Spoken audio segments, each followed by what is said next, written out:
छठे नंबर में क्या कह रहा है, ध्यान से देखो और जल्दी से बताओ क्या आंसर जाएगा। कह रहा है एक पंक्ति में निखिल दाएं छोर से 11वां, एक पंक्ति में निखिल दाएं छोर से 11वां और रोहन बाएं छोर से 12वां है। यदि उनके बीच 5 व्यक्ति हैं तो कम से कम व्यक्तियों की संख्या कितनी। यह सवाल अभी हिट लिस्ट में है, यह सवाल अभी हिट लिस्टेड में है। अच्छा ये बताओ, बीच का छात्र यदि रैंकों से कम हो, बीच का छात्र यदि रैंकों से कम हो तो उसके 2 आंसर आते हैं, तो उसके 2 उत्तर आते हैं, 2 उत्तर आते हैं। कौन कौन सा?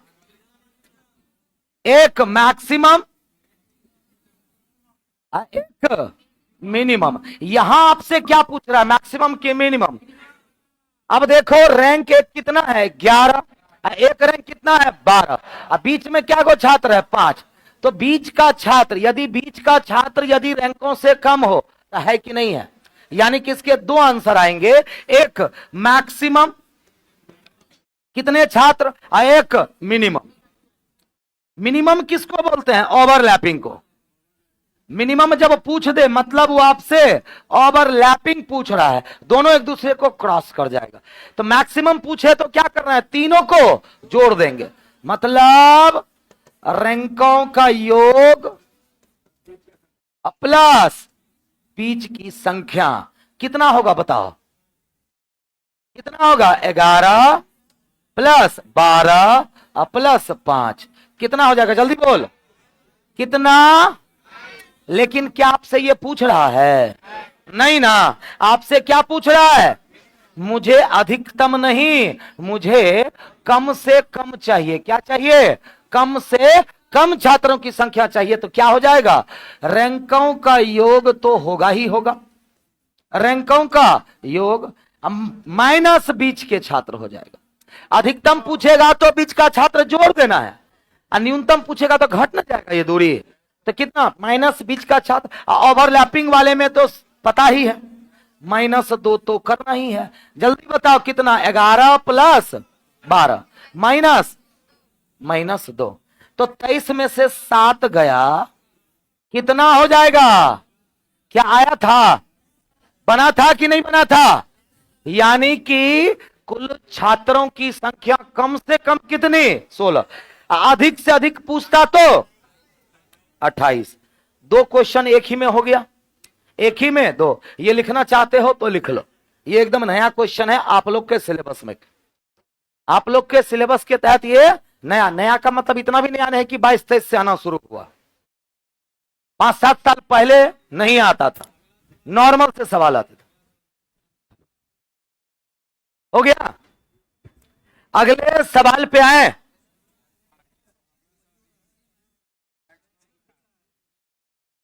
अगला सवाल इसी से कनेक्टेड है, एकदम क्वेश्चन भी मैंने उसी तरह से रखा है ताकि रुक जाए, लिखो जल्दी। और पता है ना ये कक्षाएं कंटिन्यू रहेगी, शनिवार को भी होगी, रविवार को होगी, सेम अपने टाइम पर कंटिन्यू रहेगी।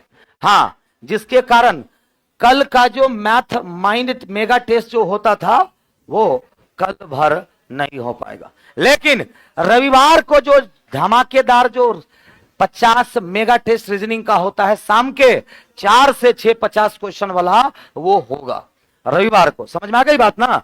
बाकी सारी कक्षाएं होगी, जीके जीएस कंप्यूटर जो सैटरडे संडे का जो शेड्यूल रहता था फ्री वाला जितना भी क्लास वो चलेगा। और मेरा मेगा टेस्ट रविवार शाम के 4 बजे से 6 बजे इसी चैनल पर 50 एक लेवल ऑफ रीजनिंग के साथ। ठीक है, चलो आगे बढ़े। चलो तो अगला सवाल का जवाब देंगे आप लोग। कह रहा है एक पंक्ति में निखिल दाएं छोर से 11वां और रोहन, सेम सवाल है ना, अब उनके बीच में 5। लेकिन इस बार सवाल क्या पूछा आपसे, ज्यादा से ज्यादा, अभी तुरंत ना बताए हैं, कितना हो जाएगा, कितना हो जाएगा। चाहे वो सवाल पूछे अलग से, तैयार। तो चलो, ए का रैंक ऊपर से किसी कक्षा में ए का रैंक ऊपर से 17 है और बी का रैंक नीचे से 14 है, दोनों के बीच में 16 छात्र हैं, दोनों के बीच में 16 छात्र। बताओ अधिकतम कितने छात्र और न्यूनतम कितने छात्र, जल्दी बोलो। अधिकतम छात्र कितने और न्यूनतम छात्र कितने?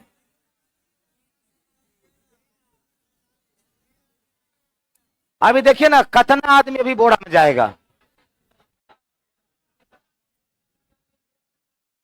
अभी बहुत आदमी एक ही बोरा में जाने वाला है। पहले तो पहला का जवाब दे दो तो क्या होगा? अधिकतम कितना? अधिकतम मतलब रैंकों का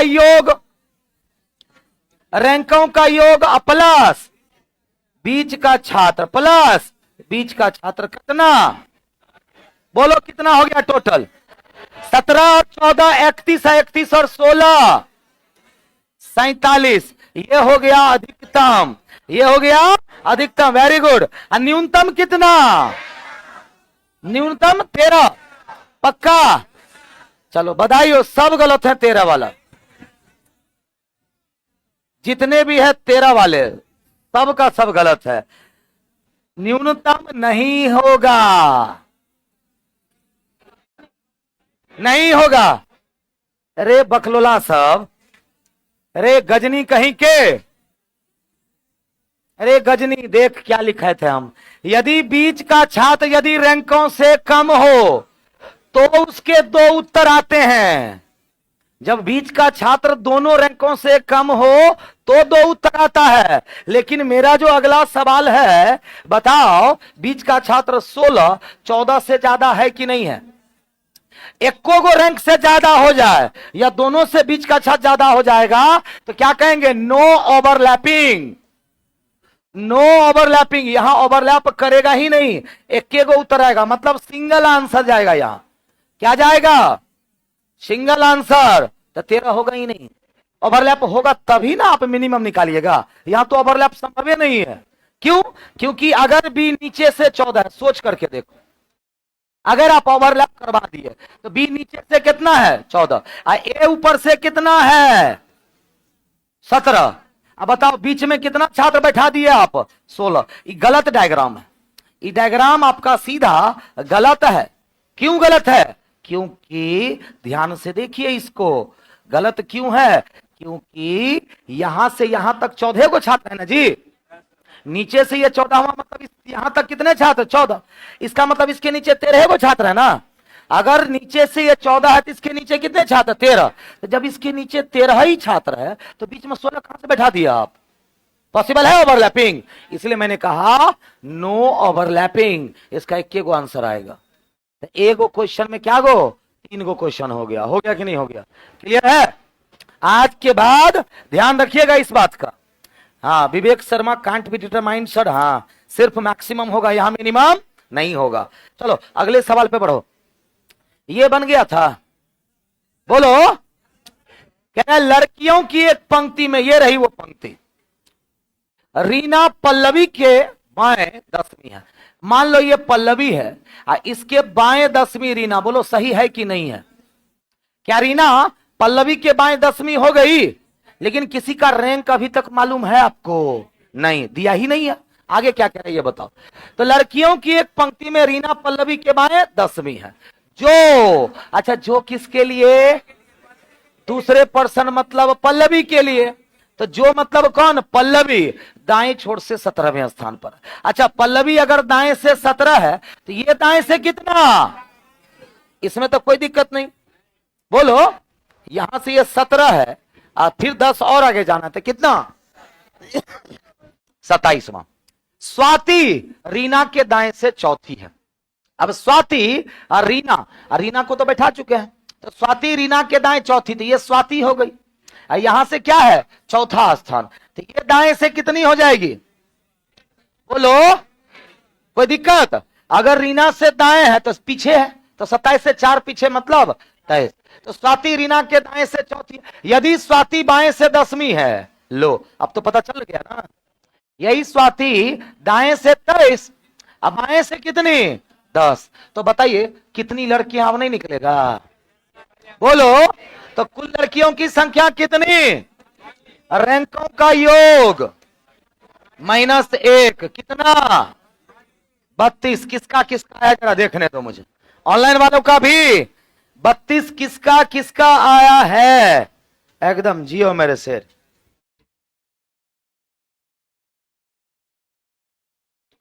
32 को एक दो को खाली 33 किया है, कौन, धीरज 31 किया है, एक दो को 32 आंसर होगा। क्वेश्चन को आना वही है, याद रखिएगा, टाइप 1 पे, 2 पे, 3 पे, जाएगा कहां वो, समझ गए ना। क्वेश्चन घूम फिर कर आया कि नहीं वही, बस थोड़ा घुमाया, कोई दिक्कत। आगे बढ़े, किससे किससे क्वेश्चन बन गया था बताओ, हाथ उठाएगा। देखो कितना कम लोगों से बना था, जबकि कोई जान ही नहीं है इस क्वेश्चन में। आगे बढ़े, आगे बढ़े, अगला सवाल, फिर आज सिटिंग भी शुरुआत करनी है कि नहीं। कह रहे एक पंक्ति में इंदु दाएं छोर से 7वीं, अजया भी दाएं छोर से 9वीं है, दोनों दाएं छोर से है ना जी। एक पंक्ति में इंदु, मान लो आई से इंदु हो गई, जो दाएं, कोई बात नहीं, एक पंक्ति में इंदु दाएं छोर से 7वीं, अजया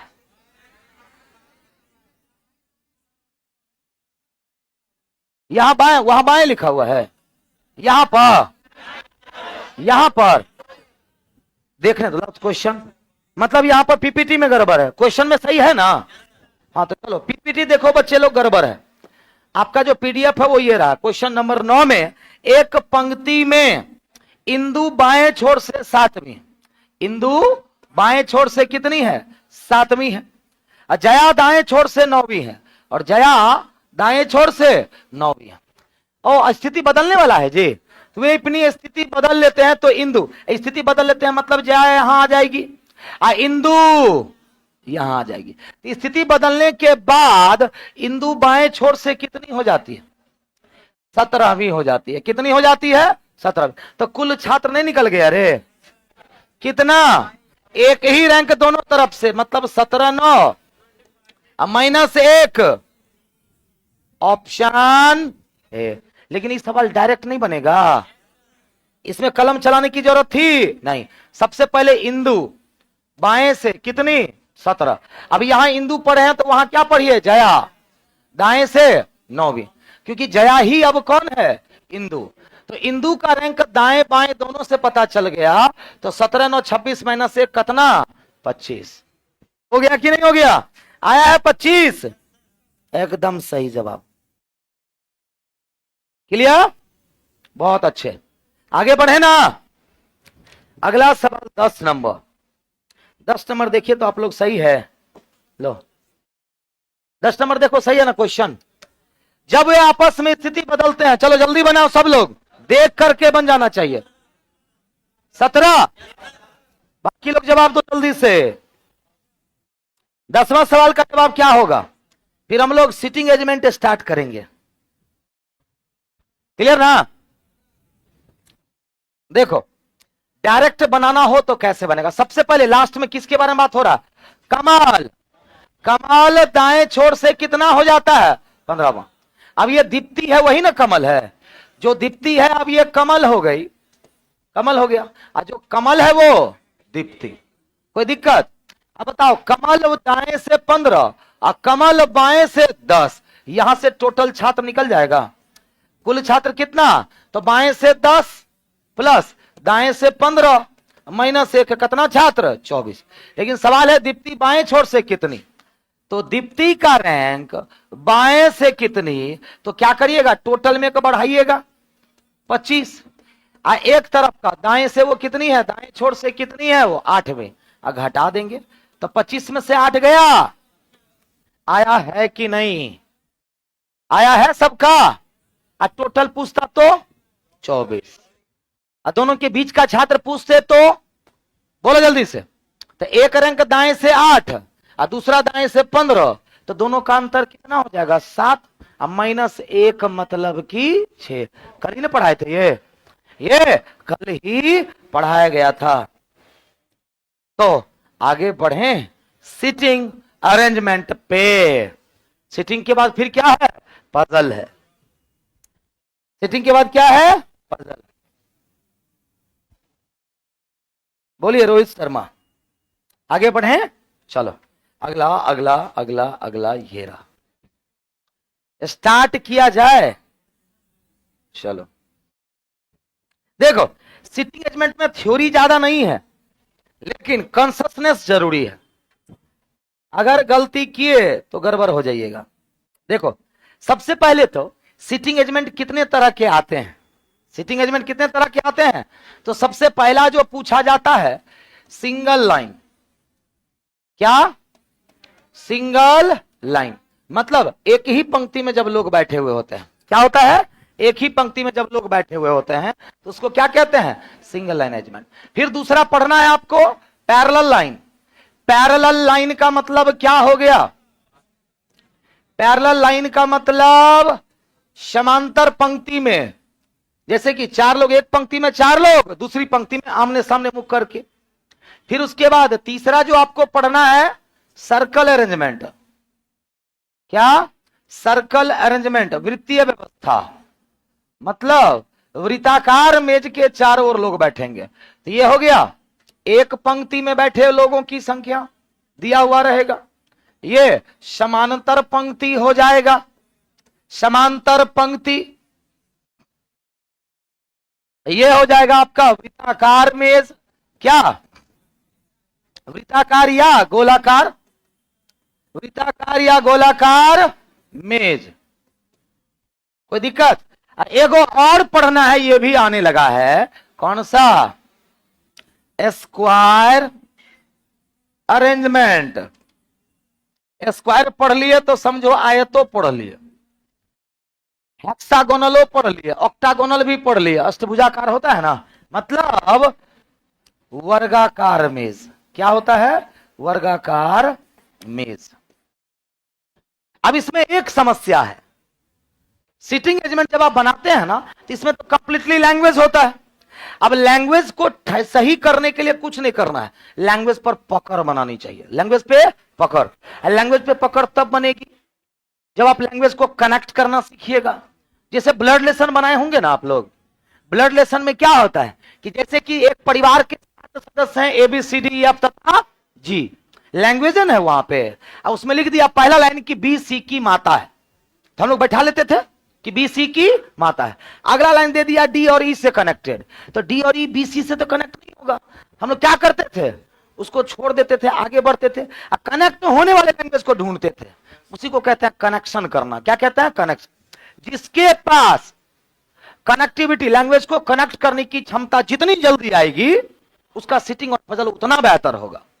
अब कोई जरूरी नहीं कसम खा लिए आप कि सिटिंग अरेंजमेंट में पहला लाइन दिया हुआ है कि R Q और S के बीच बैठा हुआ तो वहीं से शुरुआत करेंगे, गलत। एक झलक देखो कि लैंग्वेज का कनेक्शन कहां कहां से है, तुरंत बैठेगा, तुरंत बैठेगा। हाँ, लेकिन एक चीज पर कंट्रोल होना चाहिए। क्या है वो? बाएं दाएं पर। क्या? बाएं दाएं। जब आप सिटिंग अरेंजमेंट पढ़ रहे हैं तो सिटिंग अरेंजमेंट का सबसे महत्वपूर्ण लैंग्वेज यही होता है, सबसे महत्वपूर्ण लैंग्वेज बाएं दाएं, उसी को आपको पकड़ के चलना है। और कहा भी जाता है कि सिटिंग की शुरुआत कभी भी एक कन्फर्म लाइन से होना चाहिए। और कन्फर्म लाइन पूरे सिटिंग अरेंजमेंट में दुए को होता है। एगो तो बाएं दाएं का लैंग्वेज जैसे नहीं रहता है, R Q के बाएं तीसरा बैठा हुआ है, JS के दाएं चौथा बैठा हुआ है, एगो बाएं दाएं का लैंग्वेज कन्फर्म माना जाता है, वहां से शुरुआत करिए। या नहीं तो एक लैंग्वेज होता है कि R दाहिनी छोर से तीसरा है, या Q बाएं छोर से पांचवा है, या S ठीक बीच में बैठा हुआ है। लेकिन वो कहां यूज होगा? या तो पैरेलल लाइन में यूज होगा या तो सिंगल लाइन में। वृत्ताकार या वर्गाकार में केगो इंपॉर्टेंट होता है, बाएं और दाएं, यानी कि बाएं दाएं पर कंट्रोल होना जरूरी है। अब बाएं दाएं का कंसेप्ट कैसे क्लियर होगा, चलो वो सीखना है। सबसे अमुख चीजें हैं कि बाएं दाएं पर कंट्रोल करना। अब बाएं दाएं पर कंट्रोल करना सबसे पहले सीखना है। मान लीजिए कि सिंगल लाइन में कुछ आदमी बैठा हुआ है, सिंगल लाइन में मतलब एक ही पंक्ति में 7 या 8 लोग बैठे हुए हैं। अब वहां पर बाएं दाएं को कैसे कंट्रोल करिएगा? तो किसी भी व्यक्ति का बाएं दाएं किस पर आधारित होता है? उसके चेहरे पर, कि उसका चेहरा किधर है। जैसे अभी मेरा चेहरा आपकी तरफ है, तो देखो इस तरफ मेरा दायां हाथ, इस तरफ मेरा बायां। लेकिन जैसे ही मेरा चेहरा मुड़ गया तो दाएं बाएं भी बदल गया। बोलो, तब अब दाएं इधर हो गया, बाएं इधर। फिर अगर चेहरा मोड़ लिया, मतलब दाएं बाएं बदल रहा है कि नहीं बदल रहा है? तो दाएं बाएं कौन बदलता है? चेहरा। यानी दाएं बाएं कौन निर्धारित करता है? चेहरा। चेहरा अभी अगर मेरा कैमरा की तरफ है तो दाएं बाएं का सिचुएशन अलग है। अगर हम फेस अगर इधर कर दें तो दाएं बाएं अलग हो जाएगा। फेस अगर हम इधर कर लें तो दाएं बाएं अलग हो जाएगा। तो वही चीजें हैं कि फेस किधर है वो निर्धारित करता है बाएं दाएं। और आप देखे होंगे सिटिंग अरेंजमेंट में लिखता भी है कि 7 व्यक्ति या 8 व्यक्ति एक पंक्ति में बैठे हुए हैं, उन सभी का मुख या तो बोलेगा उत्तर की तरफ, या तो बोलेगा दक्षिण की तरफ, या बोलेगा पूरब की तरफ, या बोलेगा पश्चिम की तरफ। क्यों बोलता है? ताकि बाएं दाएं में आप दिक्कत आपको ना हो। तो सिंगल लाइन में किसी भी व्यक्ति का मुख किधर हो सकता है? मुख किधर हो सकता है? बोलो। तो सबसे पहला कंडीशन आता है सिंगल लाइन में उत्तर की ओर मुख। क्या होता है? उत्तरी मुख कह लो या उत्तर की ओर मुख कह लो। उत्तर की ओर मुख। मान लो कि किसी पंक्ति में कुछ लोग बैठे हुए हैं और सभी का मुख उत्तर की तरफ है। किधर है? उत्तर की तरफ। ये रही वो पंक्ति। अब इस पंक्ति में सभी का मुख किधर है? उत्तर की तरफ है। अच्छा, उत्तर की तरफ मुख है, इस पंक्ति में जो भी लोग बैठेगा सबका मुख किधर है? उत्तर की तरफ। अच्छा, इसका मुख और आपका मुख एक ही दिशा में है कि नहीं है ना? तो जब मान लो मेरा मुख और आपका मुख अभी एक ही दिशा में है कि नहीं है, तो जिधर मेरा दायां आपका भी दायां, जिधर मेरा बायां आपका भी बायां, या यूं कहें जिधर आपका बायां मेरा भी बायां, जिधर आपका दायां मेरा भी दायां। तो मतलब अगर कोई आदमी किसी पंक्ति में उत्तर की ओर मुख करके बैठा हुआ है तो बाएं और दाएं बिल्कुल आपके अकॉर्डिंग होगा। आपके अकॉर्डिंग मतलब बिल्कुल आपके तरह होगा, आपके अनुसार होगा। तो आपका बायां किधर होता है? बोलो, इधर ही ना। तो जिधर आपका बायां है इसका भी बायां होगा, और जिधर आपका दायां है इसका भी दायां होगा। इसका मतलब मान लो ये लड़का यहां बैठा हुआ है, इसके लिए इधर क्या हो जाएगा? लेफ्ट, इधर क्या हो जाएगा? राइट। बोलो, क्लियर? लेकिन अगर व्यक्ति का मुख दक्षिण की ओर हो, अगर दक्षिण की ओर मुख करके कोई लोग बैठा हो, दक्षिण की ओर मुख, तब बाएं दाएं पलटेगा कि सेम रहेगा? पलटेगा। Very good. मान लो ये रही वो पंक्ति। अब इस पंक्ति में कुछ लोग किधर मुख करके बैठे हैं? दक्षिण की तरफ। तो जिधर आप बताओ, अब जैसे कि मेरा और आपका फेस आमने सामने हो गया कि नहीं, वैसे ही आपका फेस और इसका फेस किधर है? आमने सामने। तो जब फेस आमने सामने हो जाता है तो जिधर मेरा दायां है आपका क्या है? बायां। और जिधर मेरा बायां है आपका क्या है? चेंज हो गया कि नहीं हो गया? चेंज हो गया ना। तो वही चीजें अगर दक्षिण की तरफ मुख किया हुआ है तो ये आपका बायां है, ये आपका क्या है? बायां। इसका क्या होगा? ये आपका दायां है, इसका क्या होगा? अब आप ही बताइए, अगर कोई लड़का इस पंक्ति में बैठा है दक्षिण की तरफ मुख करके, तो इसका बायां किधर होगा? जिधर आपका दायां है। इसका दायां किधर होगा? जिधर आपका बायां है। तो चलो, इधर क्या हो जाएगा? इधर आपका दायां है तो इसका क्या? इधर आपका बायां है तो इसका क्या? कोई दिक्कत? कोई दिक्कत? तो करना क्या है? जैसे ही किसी व्यक्ति का मुख दक्षिण की ओर है, अब बाएं दाएं उल्टा काम करना है। वो बोलेगा बाएं बैठाओ, वो कर बातें नहीं मानना है। जिद्दी बच्चे की तरह बोलेगा बाएं तो बैठा देना है दाएं, अब बोलेगा दाएं तो बैठा देना है बाएं। क्लियर? अब कहिएगा सर कभी कभी ना पूर्व की ओर तरफ मुख दे देता है, कभी कभी पूर्व की तरफ मुख करके दे देता है, तब क्या करेंगे? वो कर उपाय है। अगर मान लो पूर्व की ओर मुख करके दे दिया, किधर?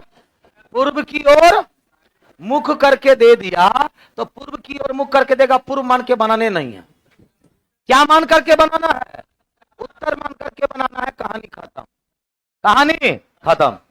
और अगर बोलते पश्चिम की ओर मुख दिया हुआ है, पश्चिम की ओर मुख, पश्चिम की ओर मुख, तो पश्चिम मान के नहीं बनाना है, तभी उत्तरे मान करके बनाना है। समझ बात? पूरब बोले, पश्चिम बोले, उत्तर बोले, सबको उत्तर मान के बनाओ, कोई दिक्कत नहीं होगा। है ना। तो ऐसे बनाओगे ना तो फिर बार बार ऐसे बाएं दाएं करना पड़ेगा, पेंडुलम की तरह, समझ गए। हाँ, लेकिन बाएं दाएं क्लियर करना है। लेकिन हाँ याद रखिएगा, अगर पूर्व की तरफ मुख होगा, अगर पूर्व की तरफ मुख होगा तो उत्तरी छोर किसको बोलते हैं? पूर्व की तरफ मुख है तो उत्तरी छोर किसको बोलते हैं? पूरब की तरफ मुख है तो उत्तरी छोर मतलब बाएं, किधर? बाएं से, ठीक है। और दक्षिणी छोर मतलब, कभी कभी इसका यूज कर लेता है, लिखाइए देता है, दक्षिणी छोर मतलब दाएं से, मतलब दाएं से। अब ध्यान देना है, अगर सर ये रहा, ये यहां पर उत्तरी छोर मतलब उल्टा, उत्तरी छोर मतलब दाएं से, ये तो उस वक्त भी आप लोग सोच लीजिएगा। और दक्षिणी छोर मतलब, चलो जल्दी से लिख लो सब लोग, जल्दी फटाफट, जल्दी लिख लो फटाफट, लिखो लिखो लिखो लिखो जल्दी। साउंड नहीं आ रहा है सर, आवाज कट रहा है। आवाज तो सही है, साउंड सही है ना अब? Hello hello hello hello hello hello hello, clear है ना?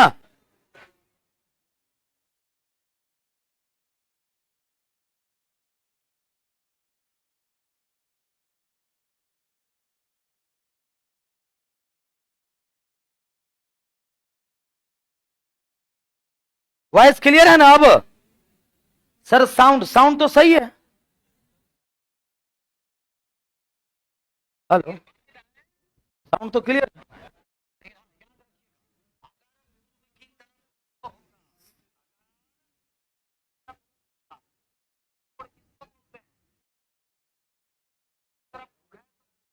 बस खाली अंतर क्या है? दक्षिण, खाली दक्षिणे वाले को बॉस चले तो दक्षिणों को उत्तर कर सकते हैं, लेकिन ना, अब बहुत सारा क्वेश्चनों सही हो जाएगा तो, लेकिन ना, दक्षिण को खाली रिस्पेक्ट देना है थोड़ा, बाकी समझ गया ना।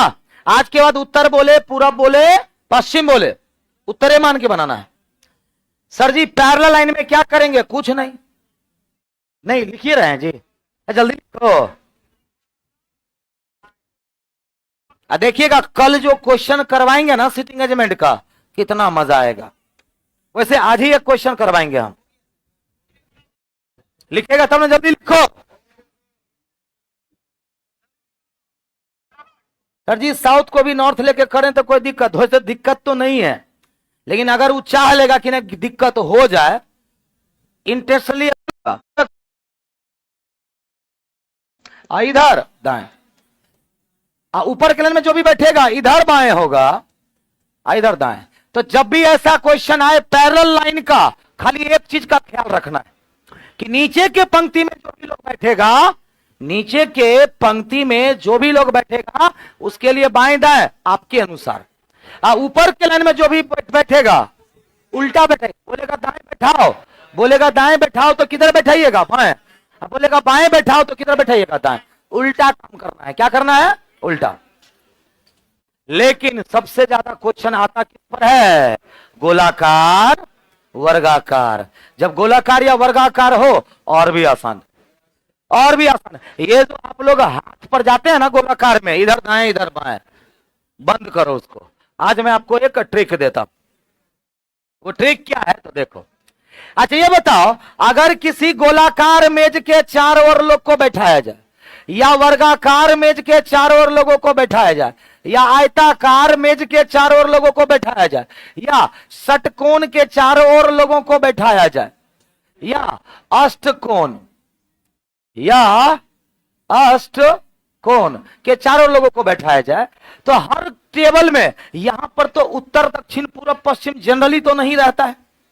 क्या रहता है यहां? दो ही चीजें, या तो केंद्र की ओर मुख या केंद्र से बाहर, या तो केंद्र की ओर मुख या केंद्र से बाहर, या तो केंद्र की ओर या केंद्र के बाहर, या तो केंद्र की ओर मुख या तो केंद्र के बाहर, या तो केंद्र की ओर मुख या तो केंद्र के बाहर। समझ गए ना? यहां उत्तर दक्षिण पूर्व पश्चिम नहीं रहेगा। अब क्या करोगे? अब क्या करोगे? छोटा सा ट्रिक है, याद रखना कि केंद्र की ओर मुख होगा, किसी भी टेबल के चारों ओर केंद्र की ओर मुख, मतलब सबसे ज्यादा यही रहता है, केंद्र की ओर मुख रहेगा। तो बस छोटा सा चीज ट्रिक याद रख लीजिए कि केंद्र की ओर मुख होगा तो बाएं मतलब घड़ी की दिशा, बाएं मतलब घड़ी की दिशा, और दाएं मतलब घड़ी की विपरीत दिशा। मैं बता देता हूं, विपरीत दिशा, विपरीत दिशा, घड़ी की विपरीत दिशा मतलब बाएं किसको कहिएगा, बाएं मतलब इसको क्या कहिएगा आप, इसको क्या कहिएगा, बाएं। कब? जब केंद्र की ओर मुख होगा तब, जब केंद्र की ओर मुख होगा तो इसको क्या कहते हैं, बाएं। जैसे यहां पर कोई बैठा हुआ है तो बाएं, यहां से बाएं, बाएं बाएं मतलब घड़ी की दिशा। कितना सिंपल है बताओ, कितना सिंपल है ना। जब मान लो वर्गाकार मेज के चारों लोग बैठे हुए हैं, दाएं बैठाना है, दाएं मतलब घड़ी की विपरीत दिशा। कितना सिंपल है बोलो। इसको क्या कहते हैं, दाएं, इसको क्या कहते हैं, बाएं। मतलब घड़ी की विपरीत दिशा में दाएं, मतलब डायरेक्शन का उल्टा। किसका? डायरेक्शन का उल्टा। कोई दिक्कत? आगे बढ़े। केंद्र के विपरीत मुख होगा तो इसी का उल्टा। लिख लो जल्दी से फटाफट।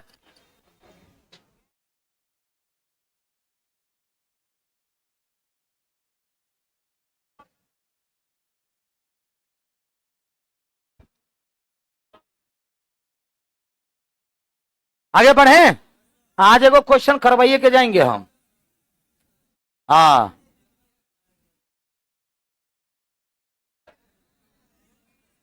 हो गया। बस ये खाली हटा दें, ये नीचे वाला रहने देते हैं। चलो बस, हमें बस इतना ही जगह चाहिए। चलो अब देखो, केंद्र के विपरीत अगर मुख होगा तो इसी का उल्टा।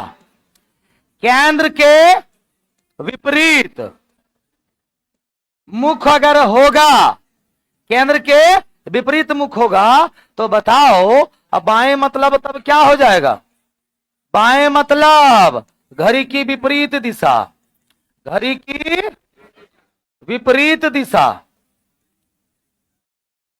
और दाएं का मतलब, दाएं का मतलब घड़ी की दिशा। छोटा सा ट्रिक याद रखना है, घड़ी की दिशा। जैसे कि मान लो कि एक सर्कल टेबल के चारों ओर लोग बैठे हुए हैं, हमको बाएं बैठाना है, तो बाएं का मतलब घड़ी की विपरीत दिशा, इसी को ना कहते हैं जी। अब जो जहां बैठा हो, यहां से बाएं, यहां से बाएं, बाएं क्या हो जाएगा, दाएं मतलब घड़ी की दिशा, इसको क्या कहेंगे, दाएं। बस ये छोटा सा चीज याद रखना है। जल्दी लिखो, क्वेश्चन पे आ जाए ना। चलो फिर स्टार्ट करते हैं क्वेश्चन। काहे छोड़ देंगे जी, तो हर छोड़ते छोड़ते तो तोरा सब छोड़ दिया है ना।